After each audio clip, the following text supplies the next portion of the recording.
The history of the Cold War is littered with numerous tales of espionage, covert operations, and political maneuverings that have shaped the world in both visible and unseen ways. None of these clandestine operations, except Operation Gladio, has been shrouded in as much secrecy, controversy, or intrigue. This secret NATO-backed stay-behind network operated across Europe from the end of World War II into the late 20th century. Designed to counter the threat of Soviet invasion, Gladio evolved into something far more sinister, entangling itself in acts of political subversion, false flag terrorism, and deep state manipulation that would leave a lasting mark on European history.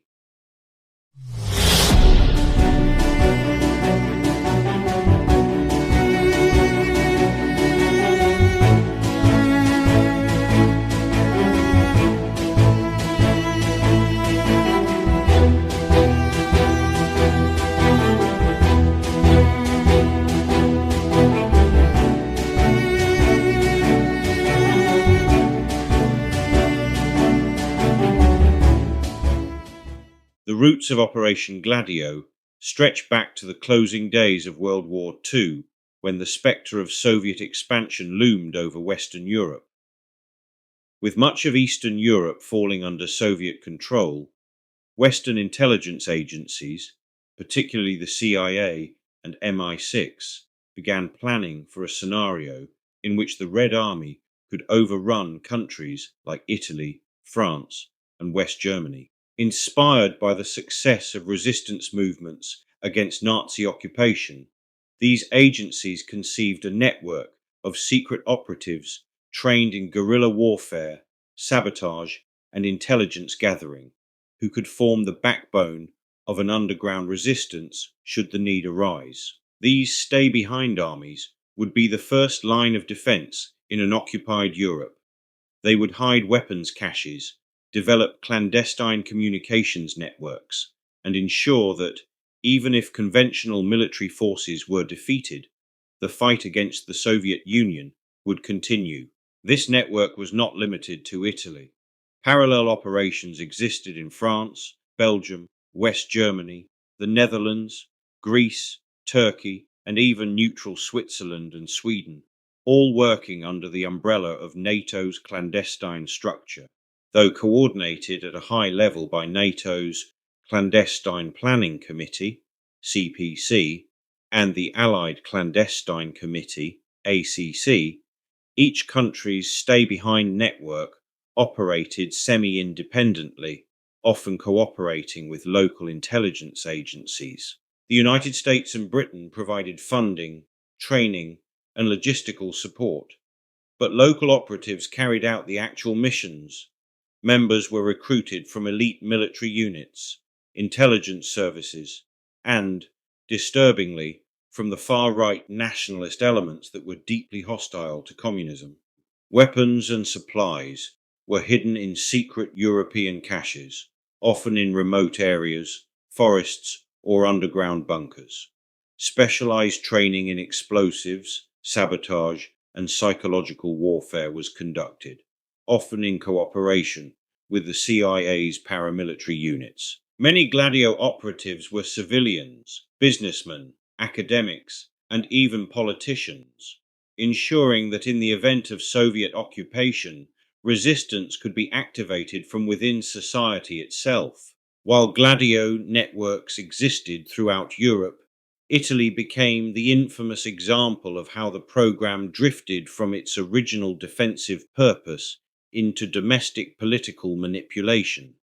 The Italian Communist Party, PCI, was one of the largest in Western Europe, frequently challenging the dominance of the Christian Democrats. Fearing the possibility of a leftist government through electoral success rather than military invasion, Gladio operatives, in collaboration with right-wing extremist groups, began engaging in a campaign of covert destabilization.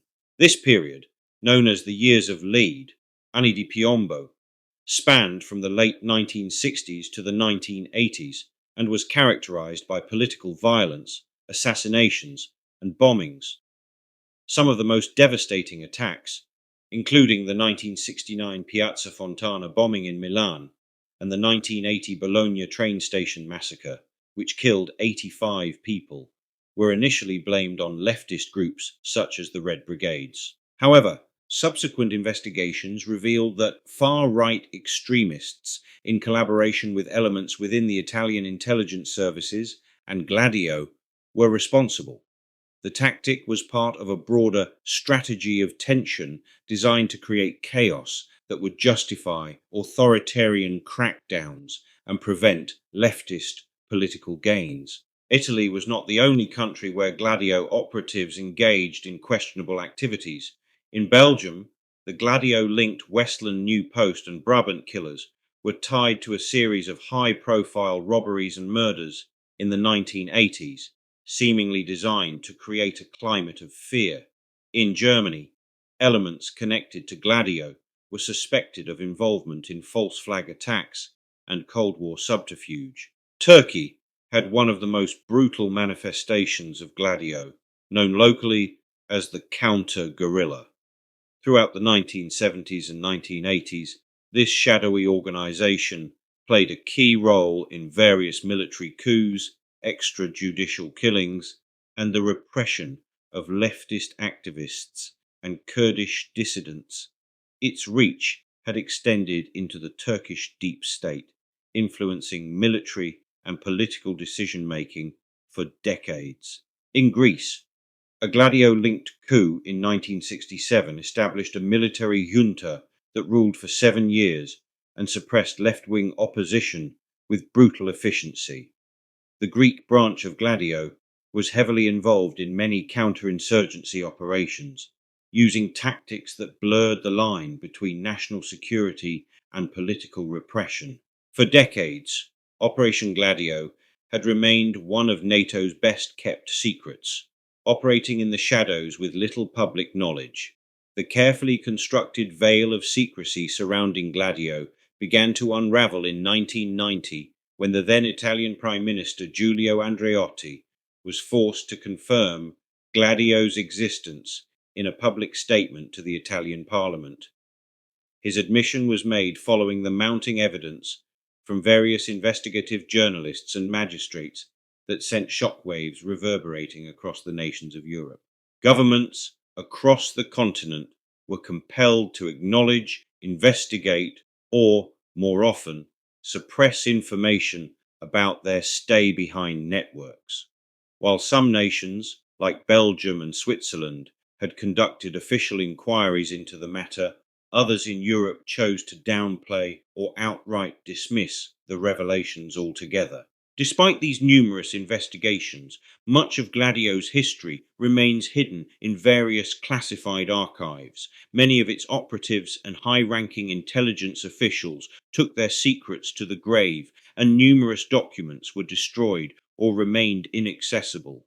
This lack of transparency has fueled speculation, leading some to suggest that elements of Gladio, or similar structures, may have persisted beyond the Cold War and influenced modern security operations. The revelations around Operation Gladio and its activities have raised profound ethical and political questions about state secrecy, democracy, and security in the modern world. While its original intent was to defend Europe against a Soviet invasion, which might have been justifiable within the Cold War context, its later abuses highlight the dangers of unchecked power and the thin line between defense and subversion. For Italy and other affected nations, the trauma of false flag terrorism and deep state manipulations continues to cast a long shadow over public trust in government institutions. The revelation that democratic states were willing to sponsor acts of terrorism against their citizens to control political outcomes undermines the very principles of democracy they claimed to protect. Gladio has also become a cautionary tale about the dangers of secret intelligence operations that operate without oversight.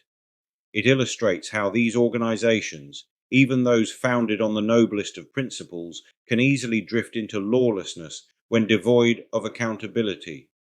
The very existence of a parallel paramilitary structure outside of democratic control raises numerous concerns about the nature and role of intelligence agencies in shaping political events, both past and present. Even today, the debates continue into how Gladio's strategies have influenced later intelligence operations, with some researchers arguing that post 9/11 counter-terrorism policies, including false flag narratives and psychological warfare, bear eerie similarities to Cold War-era Gladio tactics. Operation Gladio remains one of modern history's most controversial and secretive aspects. It is a reminder of the hidden battles that shaped the Cold War and its aftermath. Its inception as a covert effort to prevent Soviet expansion, it eventually morphed into a machine of political manipulation, false flag operations, and state-sponsored terrorism. Though officially dismantled, elements of it endure in the shadows, continuing to shape the discourse on government secrecy, intelligence overreach, and the fragile balance between security and civil liberties. History will continue to grapple with its true extent as new archives are discovered and declassified on the Operation Gladio story. But one thing is sure, its revelations are a stark warning about the perils of clandestine power and the enduring struggle for transparency in democratic societies. Thank you for joining us on this journey through history with KNELSTROM Chronicles. Together, we've explored the events, people, and places that shape the world we live in today. Don't forget to subscribe and follow for more captivating stories from the past, brought to life with insight and passion. Your support helps us uncover and share these incredible moments in time. Until next time, keep learning, exploring, and discovering the history that connects us all.